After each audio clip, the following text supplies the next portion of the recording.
মৰমৰ ছাত্ৰ-ছাত্ৰীসকল, আজি মই তোমালোকলৈ লৈ আহিছোঁ দ্ৰুত পাঠৰ প্ৰথম পাঠ তিৱাসকল। ভিডিঅ'টো সম্পূৰ্ণকৈ চাবা আৰু ভাল লাগিলে লাইক কমেণ্ট কৰিবা। আহাচোন আমি ভিডিঅ'টোত কি আছে চাওঁ। প্ৰথম প্ৰশ্নটো চোৱা। ভাষিক দিশৰ পৰা তিৱাসকল কোনটো ঠালৰ লোক? উত্তৰ: ভাষিক দিশৰ পৰা তিৱাসকল ইণ্ডো চীনৰ অন্তৰ্গত তিব্বত বৰ্মীয় ভাষাগোষ্ঠী পৰিয়ালৰ বৃহত্তৰ বড়ো ঠালৰ লোক। তিৱাসকলে তেওঁলোকৰ উৎসৱ পাৰ্বণত ব্যৱহাৰ কৰা বিভিন্ন বাদ্যযন্ত্ৰবোৰ কি কি?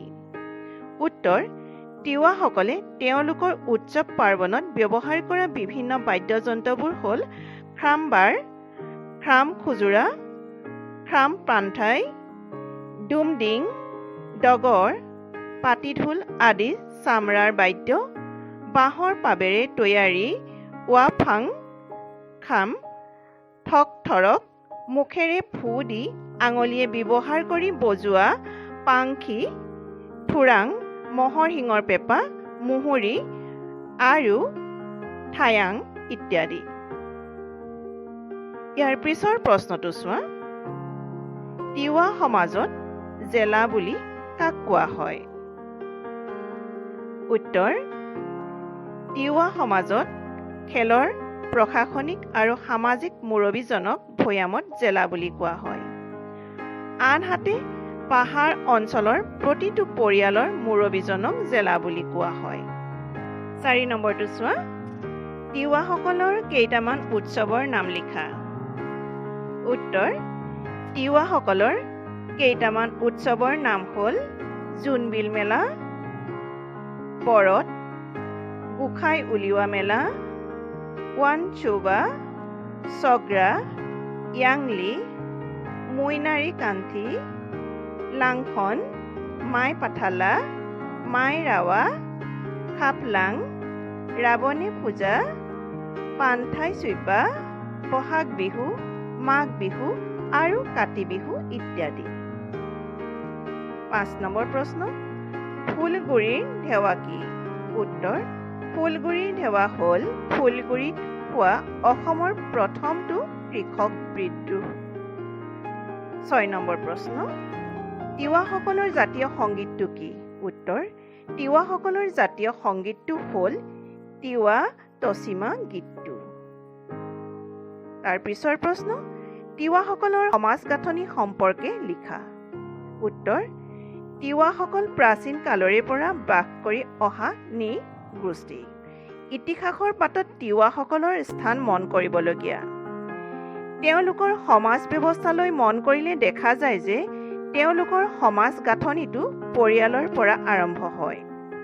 2 বা ততোধিক পৰিয়াল লগ লাগি এটা মাহাৰী, কেইবাটাও মাহাৰী লগ হৈ এটা কুল বা খুঁটা, 1 বা ততোধিক কুল লগ লাগি এখন খেল আৰু এখন বা অধিক খেল লগ লাগি এখন গাঁৱৰ সৃষ্টি কৰে। খেলৰ প্ৰশাসনিক আৰু সামাজিক মুৰব্বীজনক ভৈয়ামত জেলা বুলি কোৱা হয়। আনহাতে পাহাৰ অঞ্চলৰ প্ৰতিটো পৰিয়ালৰ মুৰব্বীজনক জেলা বুলি কোৱা হয়। ভৈয়াম অঞ্চলৰ প্ৰতিটো কুলৰে নিজা উপাসনা গৃহ, বৰঘৰ বা নবাৰ থাকে। তাৎপৰ্যপূৰ্ণভাৱে পূজা অৰ্চনাবোৰ তাতেই সমাপন কৰা হয়। ইয়াৰ পিছত চমুটোকা দুটা চোৱা। ইন্দচিং দেউৰী। তিৱা জনজাতিৰ মাজত জাতীয় চেতনা জাগ্ৰত কৰাৰ ক্ষেত্ৰত আজীৱন সংগ্ৰাম কৰা অন্যতম ব্যক্তি হ'ল ইন্দচিং দেউৰী। তেখেতৰ জন্ম হৈছিল পশ্চিম কাৰ্বি আংলং জিলাৰ ভিতৰুৱা অঞ্চল ৰংখৈপাৰ গাঁৱত 1932 চনত।